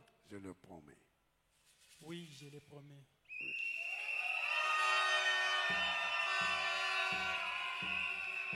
Oui. Ndiyo. Maintenant, Sasa c'est Jacques. dada Jackie, Acceptez-vous cet homme unaichikia huyu bwana comme votre époux légitime sa bwana mwenyewe mwenye kustahili pour vivre avec lui juu ya kuishi pamoja naye dans cette union sacrée de mariage? muhimu muungano takatifu ya ndoa? Promettez-vous de l'aimer, Unalaka kumupenda, de l'honorer, kumheshimisha, de le chérir, kumupenda zaidi, de l'assister kumsaidia dans la maladie ou la bonne santé, magonjwa wala muafya njema, dans la richesse ou la pauvreté, mutajiri wala umaskini, et de ne vous attacher qu'à lui na kuwezi kulamatana paka naye tant que vous serez tous deux en vie. wakati yote mutakuwa mwe bote wawili na uzima. Je le promets. Oui, je le promets, pasteur. Très bien. Mzuri kabisa. Approchez-vous ici Mukaribie hapa, et donnez-moi 2 bagues. munipatie mampete 2.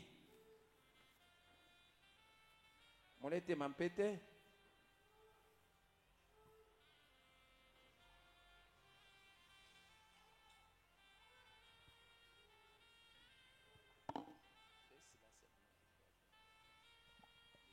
On y va. D'accord. Mzuri. Bonjour. Bonjour. Bonjour. Bonjour. Bonjour. Ok. Maintenant, quel est votre nom? C'est quoi Ton nom votre c'est quoi? Ton nom c'est quoi? Tu t'appelles quoi? Ton nom c'est qui? Ham. Mais votre nom c'est qui? Nous allons connaître son nom. Tutayua jina yake. Aksanti juu ya mampete.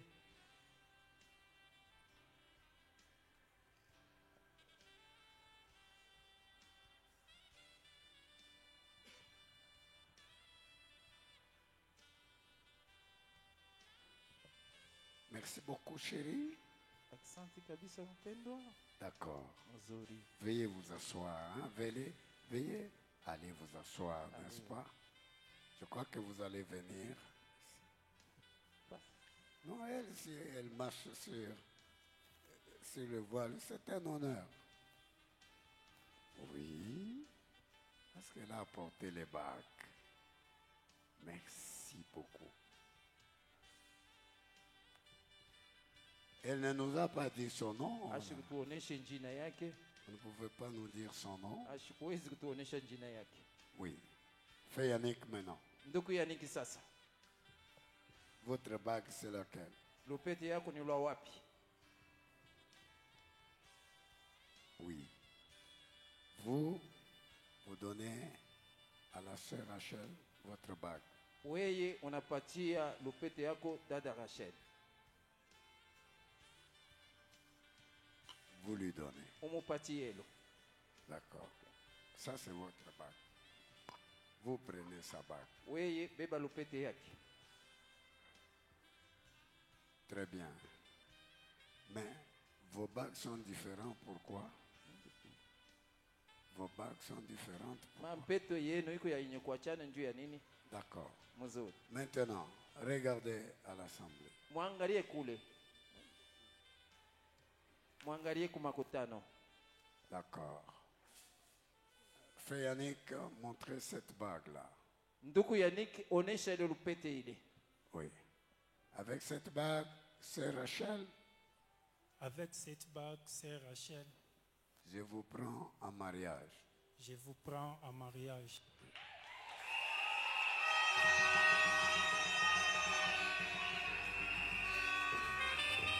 Oui.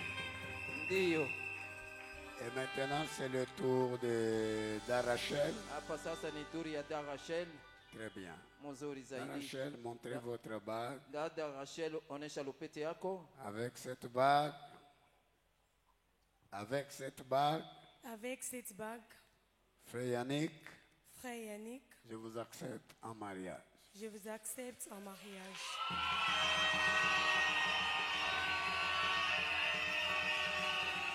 Oui. Ndiyo. Maintenant, approchez. Sasa mkaribie. Il faut regarder l'un à l'autre. Mwangaliani mmoja na mwingine. D'accord. Mzuri. C'est bien.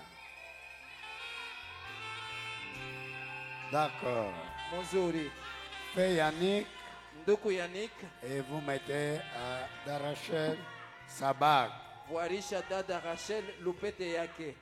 à l'annulaire de la main gauche. Ile kilole ya karibu na mwisho ya kumkono ya shoto. Ok. Vous allez le faire. L'annulaire.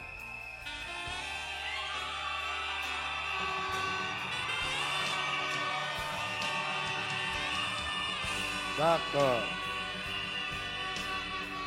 Maintenant, Sasa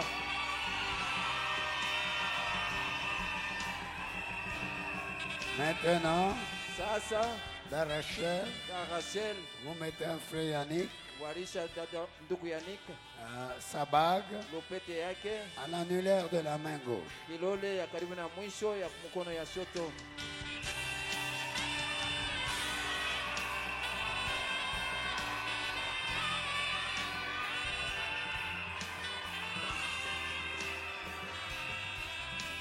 Très bien.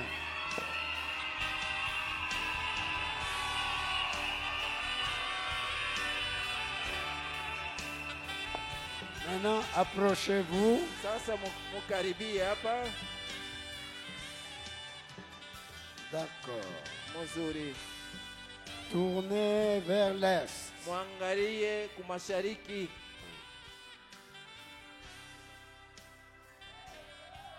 Tournez vers l'est. Mwangalie kumashariki.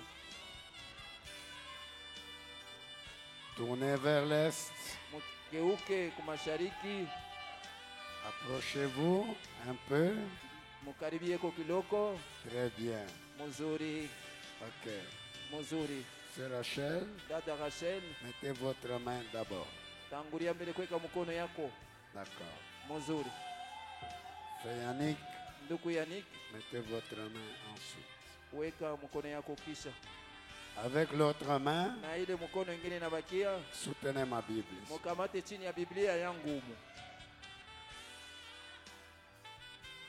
Inclinons nos têtes. Tuinamisheni vichwa yetu. Dieu, notre bien-aimé Père Céleste, c'est toi qui avais marié notre Père Adam et notre mère Ève dans le jardin d'Éden, dans le premier mariage qui avait été consacré, et cela continue jusqu'à ce mariage entre le frère Yannick et la sœur Rachel. Oh Dieu, nous les amenons à toi. Ils avaient trouvé le mariage l'un l'autre, très loin d'ici, et aujourd'hui, ils sont venus pour le manifester. Oh notre Dieu, nous les amenons auprès de toi. Seigneur Dieu, que tu puisses les bénir, que tu puisses, Seigneur Dieu, laisser que Frère Yannick et la sœur Rachel puissent être un exemple dans les environnements dans lesquels ils vont pouvoir vivre, Père. Oh Dieu, que tu leur donnes des enfants, que tu leur donnes des biens, que tu leur donnes des voitures, de l'argent, que tu leur donnes des maisons. Oh Dieu, pour qu'il n'ait pas de place pour mettre des biens, mais beaucoup plus, donne-leur des enfants, Seigneur. Oh Dieu, que tu leur donnes des jumeaux.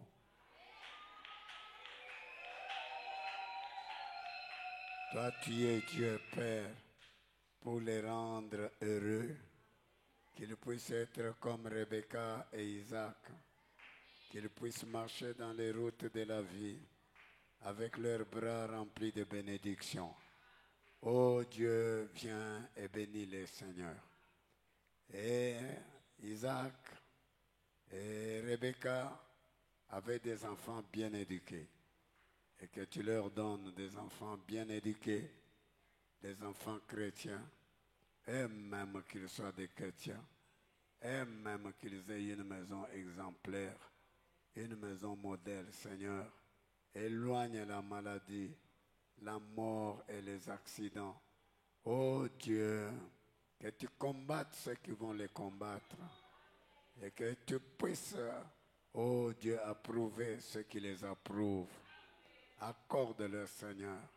Oh Dieu, qu'ils vivent remplis d'argent, remplis de joie, remplis de biens, remplis de véhicules, remplis des enfants, remplis de toutes sortes de bénédictions. Et laisse que le Saint-Esprit les remplisse et que le message de William Branham puisse remplir leur cœur. Accorde-leur, Seigneur Dieu bien-aimé, mets-les dans un autre corps. Oh Dieu bien-aimé, dans un autre monde, dans leur corps d'étouffané, dans le nom du Seigneur Jésus-Christ, qu'ils vivent complètement heureux, qu'ils ne meurent pas et qu'ils ne vieillissent pas, Seigneur. Oh Dieu bien-aimé, avant que l'enlèvement ne vienne. Nous demandons toutes les bénédictions, Seigneur. Toutes les bénédictions. Que tu puisses les leur donner, oh Dieu. Et la plus grande, c'est le Saint-Esprit. Et la plus grande, ce sont des enfants. Qu'ils puissent avoir des enfants, Seigneur. Que Jackie ici soit la mère de beaucoup d'enfants. Oh Dieu, des jumeaux, des jumelles. Oh Dieu, accorde-leur, Seigneur. Et que la puissance du Saint-Esprit, oh Seigneur, la colonne des feux, puisse entrer en eux et les couvrir aient habité en eux pour ta gloire et que tu entres dans leur mariage pour la gloire de ton nom. Maintenant, en vertu de la commission qui a fait de William Branham le prophète des nations et qui a fait de moi un serviteur de Dieu, je déclare cet homme et cette femme comme mari et femme au nom de Jésus-Christ. Amen.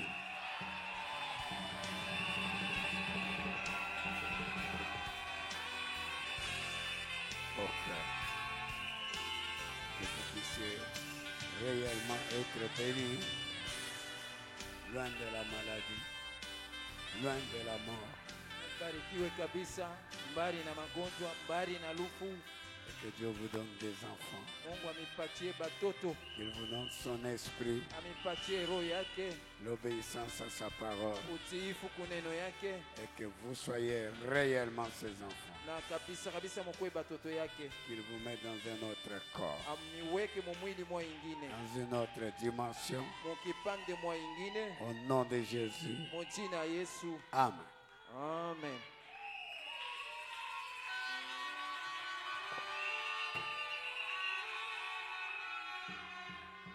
Maintenant, oui.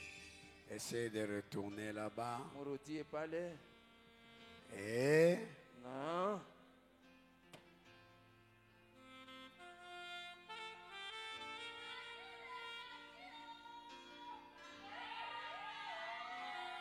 maintenant. sasa, Et maintenant. Comme vous, Monsieur Yannick Umba, et vous, Mademoiselle Rachel Bakaya, Madame Ménard, je crois. Madame Ménard, oui, je crois, avaient consenti ensemble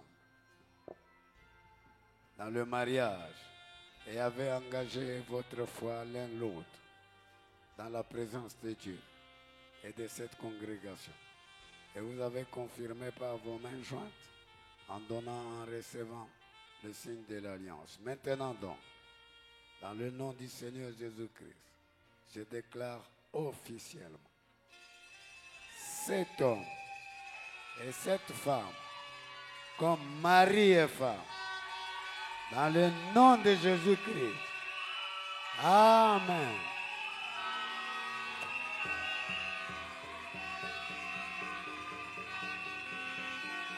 D'accord. muzuri. Maintenant, Sasa, fais Yannick. ndugu Yannick. Maintenant, Sasa, la sœur Rachel ici. da Rachel huyu, Ça, c'est votre épouse huyu ni bibi yako. que Dieu vous a donnée Mwenye Mungu anakupatia et que les parents vous ont donnée. na bazazi baliwezi kupatia hii. Il faut enlever le voile ici Inapasha kutosha panzia ile et l'embrasser. na kumkumbatia.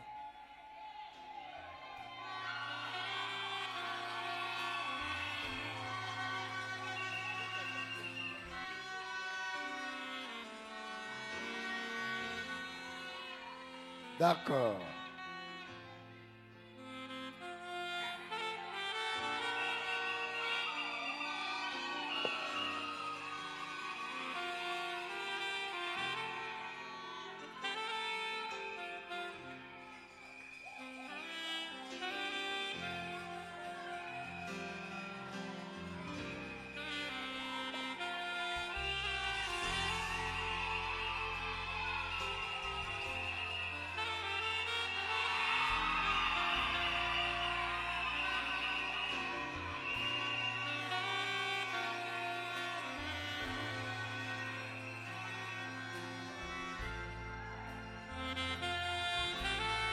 Ça va? Endelea, Ça va? endelea.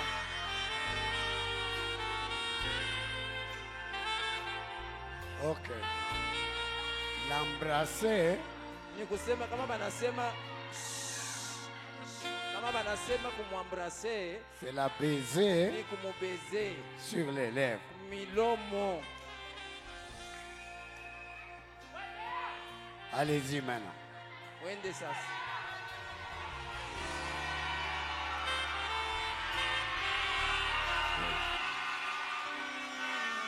Ça va maintenant?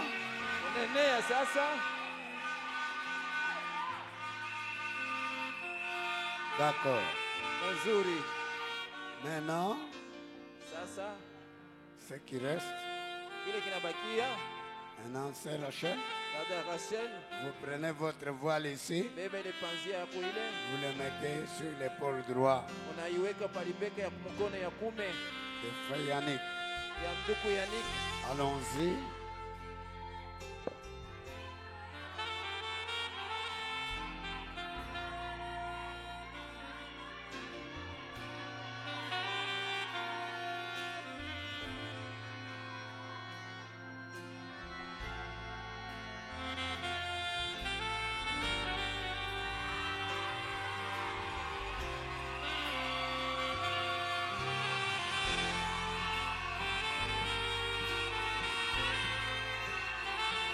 Oui.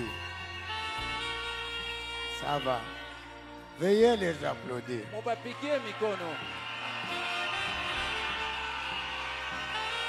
Ils sont mariés. Tunafika kumwisho.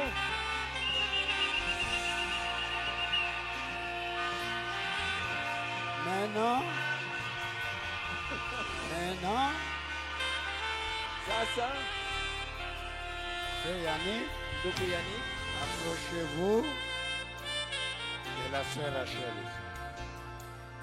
Ça, c'est votre madame. ni bibi yako.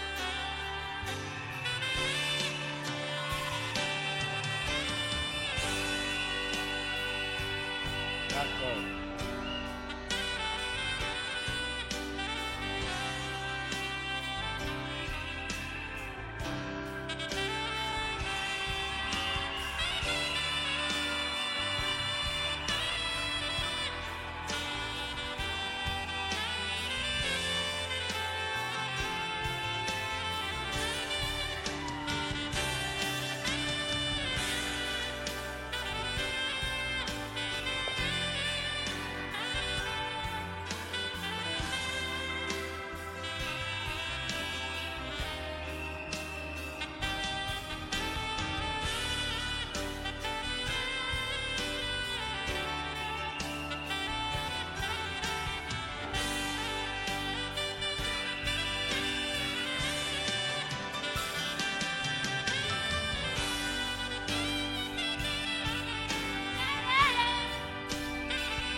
Ok. Vous avez cessé de...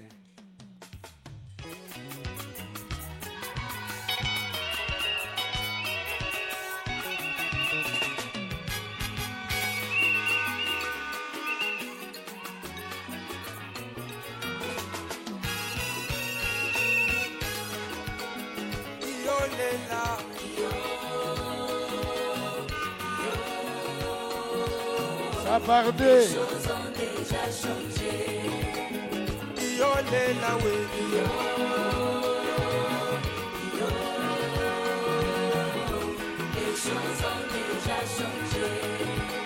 Je chante l'actualité, je mange la chair du fils de l'homme, car à la vérité, Dieu aujourd'hui est un homme. Je chante l'actualité, je mange la chair du fils de l'homme, car à la vérité, Dieu aujourd'hui est un homme. Dieu guérit par un homme, Dieu donne la vie par un homme, la seconde venue est un homme. Les choses ont déjà changé. Dieu bénit par un homme, Dieu donne la vie par un homme, l'éternité dans un homme. Les choses ont déjà changé.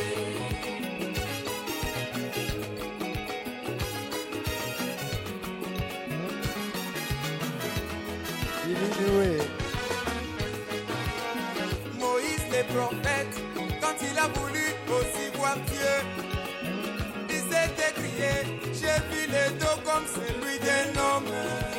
Même quand Abraham avait rencontré Melchisedec, relisez bien la Bible, il avait aussi rencontré un homme. Là en Israël, ils attendaient le Christ du Seigneur.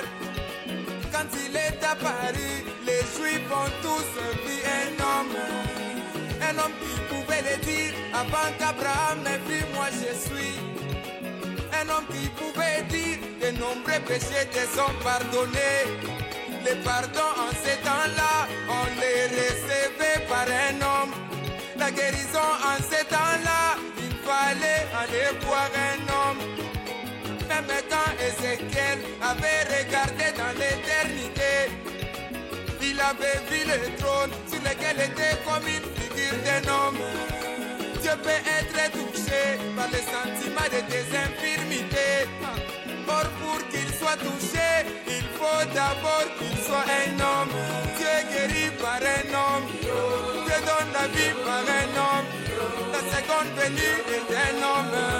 Les choses ont déjà changé. Dieu béni par un homme. On adore Dieu par un homme. L'éternité dans un homme. Les choses ont déjà changé.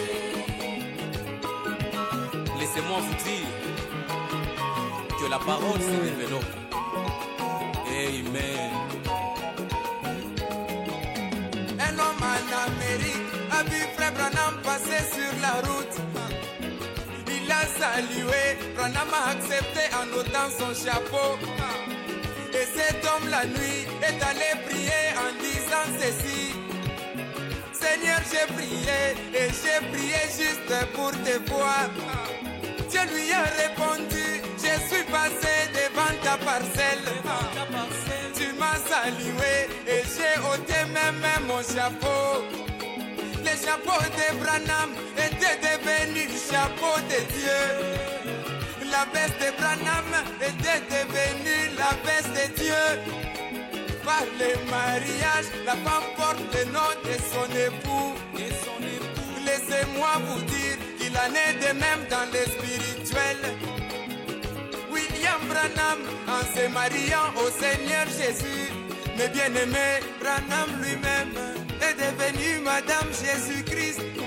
La mère de George Carter avait désiré voir le Seigneur Jésus. Quand il lui est apparu, cette maman a vu William Branham. L'image de Dieu aujourd'hui c'est William Branham. La voix de Dieu aujourd'hui, c'est la voix de William Branham. Dieu aujourd'hui, on l'adore à travers William Branham. La vie éternelle aujourd'hui, c'est par les messages de William Branham. Le ciel aujourd'hui est entre les mains de William Branham. Écoutez Dieu aujourd'hui, c'est écouter William Branham. Dieu guérit par un homme. Dieu donne la vie par un homme. La seconde venue est un homme. Les choses ont déjà changé. Dieu béni par un homme. On adore Dieu par un homme. L'éternité dans... Les choses ont déjà changé. Tchanga, tchanga, tchanga, tchanga, tchanga, tchanga, Yesu kunde. Tchanga, tchanga, tchanga, tchanga, tchanga, tchanga, Yesu kunde. Dieu guérit par un homme. Dieu donne la vie par un homme. On adore Dieu par un homme. Les choses ont déjà changé. Yo lela, yo, yo. Les choses ont déjà changé. Yo lela, yo, yo. Les choses ont déjà changé.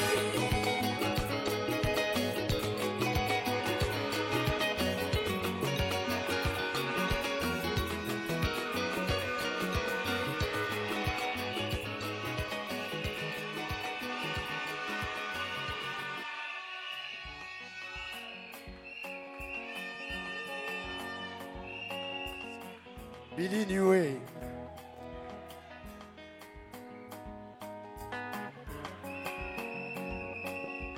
Alléluia, Alléluia, Alléluia. Alléluia, Wabo, Alléluia.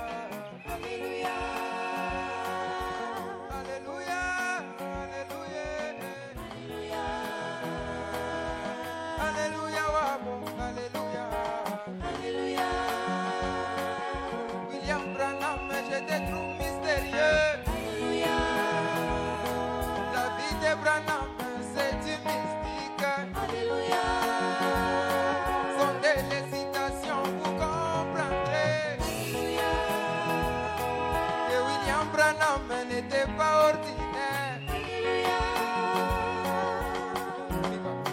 Yo yo yo yo yo yo. Yo yo yo yo yo yo.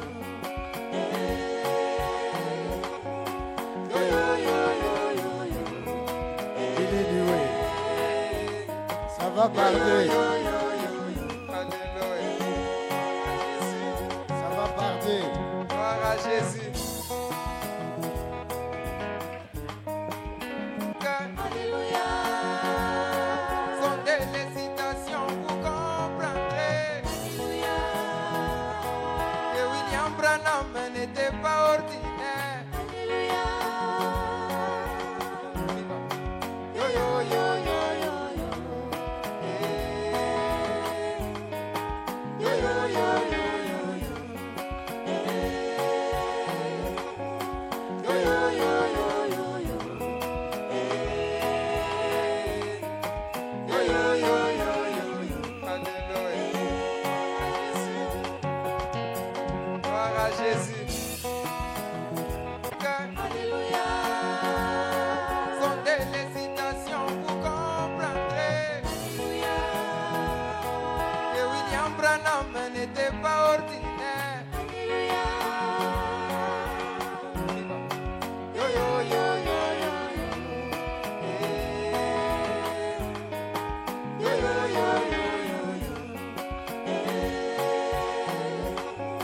Yo yo yo yo yo yo. Yo yo yo yo yo yo. Alléluia. Gloire à Jésus.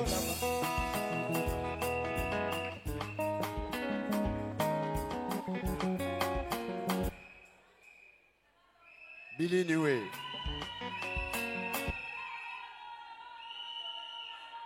Billy Dewey.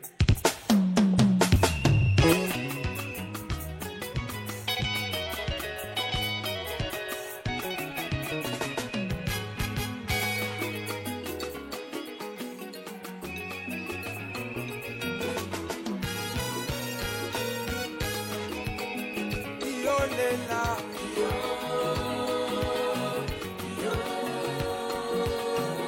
D'accord. Merci beaucoup. Yo lela we. Ah, on arrête.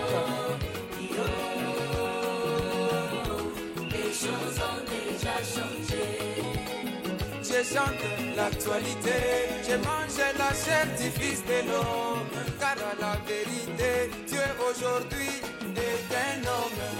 Ok. Je chante l'actualité. Ok.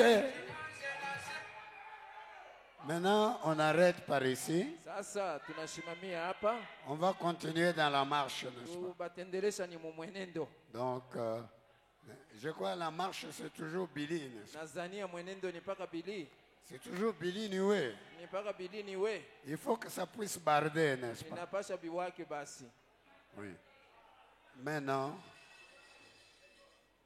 merci beaucoup. Vous êtes mariés maintenant? Oui. Notre fille Jackie devenait la mère d'une grande nation. Merci beaucoup. Que Dieu vous bénisse, qu'il vous donne de l'argent, qu'il vous donne la bonne santé, que vous ne puissiez pas tomber malade jusqu'à ce que l'enlèvement vienne et que Dieu vous donne des enfants, des jumeaux, beaucoup d'enfants. Oui. Merci beaucoup. Nous avons terminé. Aksanti kabisa, tunamaliza. Nous allons continuer dans la marche. Tutaendelea mumwenendo. Allons-y rapidement. Twende sasa kwa haraka.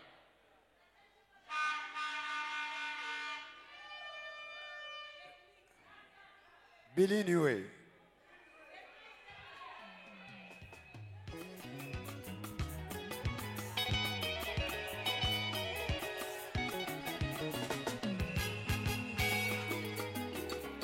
Billy Dewey.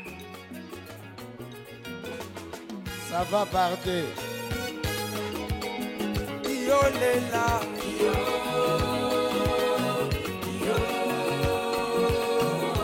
Les choses ont déjà changé. Yo lela we.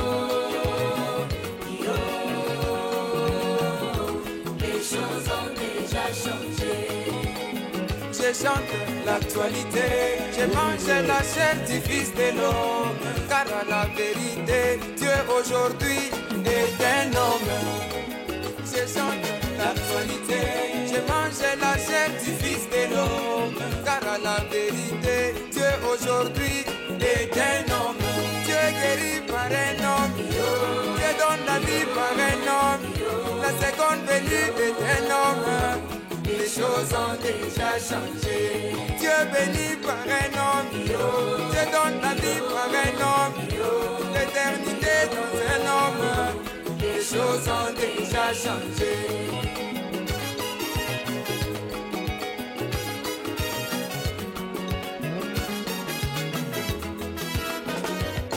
Les choses ont déjà changé. Moïse le prophète, quand il a voulu aussi voir Dieu, il s'est écrié, j'ai vu le dos comme celui d'un homme. Même quand Abraham avait rencontré Melchisedec, relisez bien la Bible, il avait aussi rencontré un homme. Là en Israël, ils attendaient le Christ du Seigneur. Quand il est apparu, les Juifs ont tous vu un homme. Un homme qui pouvait le dire avant qu'Abraham ait vu moi je suis. Un homme qui pouvait dire de nombreux péchés te sont pardonnés. Le pardon en ces temps-là, on les recevait par un homme. La guérison en ces temps-là, il fallait aller voir un homme.